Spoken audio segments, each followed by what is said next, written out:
Napapansin niyo ba kung gaano kahalaga ang orasan sa ating buhay? Sa paggising, pagpasok sa trabaho, at maging sa pagkain, oras ang basihan ng ating galaw. Pero naisip mo na ba kung sino ang nag-imbento ng orasan? At bakit nga ba may 24th oras ang isang araw? Tara, alamin natin ang kasaysayan ng orasan at kung paano ito nabuo sa isang sistemang sinusunod ng buong mundo. Ang konsepto ng oras ay matagal nang sinusubaybayan ng mga sinaunang tao bago pa man naimbento ang orasan. Unang panahon, libo-libong taon na ang nakalipas, ginamit ng mga sinaunang sibilisasyon ang araw at mga bituin bilang batayan ng oras. Gumamit sila ng sundial, isang kasangkapang may patayong stick o poste na lumilikha ng anino. Kapag gumagalaw ang araw, gumagalaw din ang anino, na nagsisilbing palatandaan ng oras. Mga Egyptian, circa 1500 BCE. Ang mga sinaunang Egyptian ang isa sa pinakaunang nag-develop ng timekeeping device.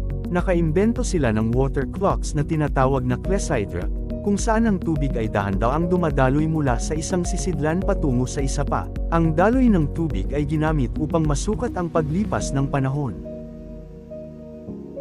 Ngayon, sino nga ba ang unang nakabuo ng mekanikal na orasan?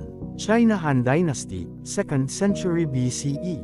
Ang unang uri ng orasan na gumagamit ng gears at mekanismo ay naiulat sa China.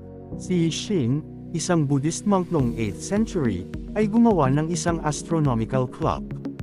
Islamic Golden Age, 8th to 13th century. Sa panahon ng Islamic Golden Age, pinahusay ng mga Muslim ang mga orasan.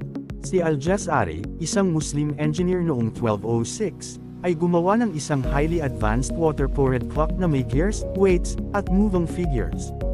Europe 14th century.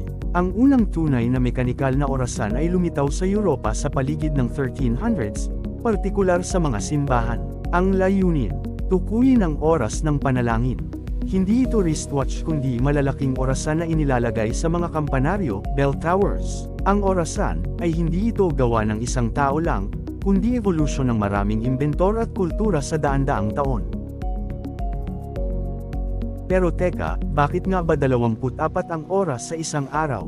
Bakit hindi 10 o 100? Mula sa mga Egyptian ulit ang sagot. Ang mga sinaunang Egyptian ay may base 12 na sistema ng pagbibilang, duodecimal system, hindi base 10 gaya ng karaniwan sa ngayon. Nahati nila ang araw, oras ng liwanag, sa 12 bahagi, at ang gabi, oras ng dilim, sa 12 bahagi rin, kaya naging 24 na oras ang kabuuang araw. Gamit nila ang sundial sa araw at water clock sa gabi para masukat ito. Pagsang-ayon ng mga Griego at Romano. Ang sistemang ito ay inadopt din ng Greek at Roman civilizations.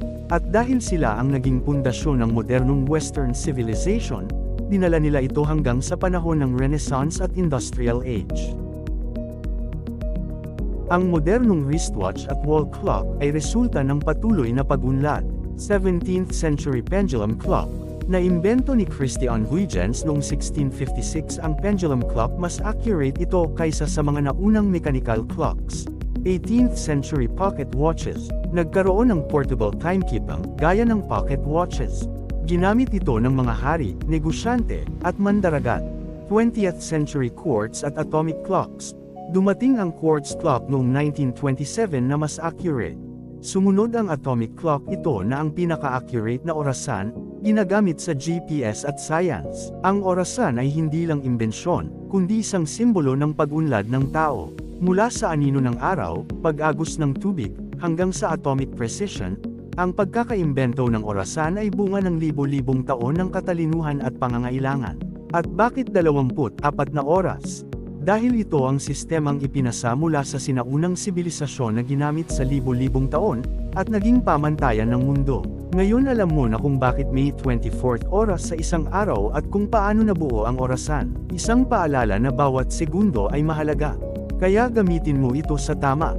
Kung nagustuhan mo ang video natin ngayon, mag-comment ng oo, at huwag kalimutan mag-like, mag-subscribe, at i-hit ang notification bell para sa mas maraming video tungkol sa kasaysayan at siyensya. Salamat sa iyong panunood.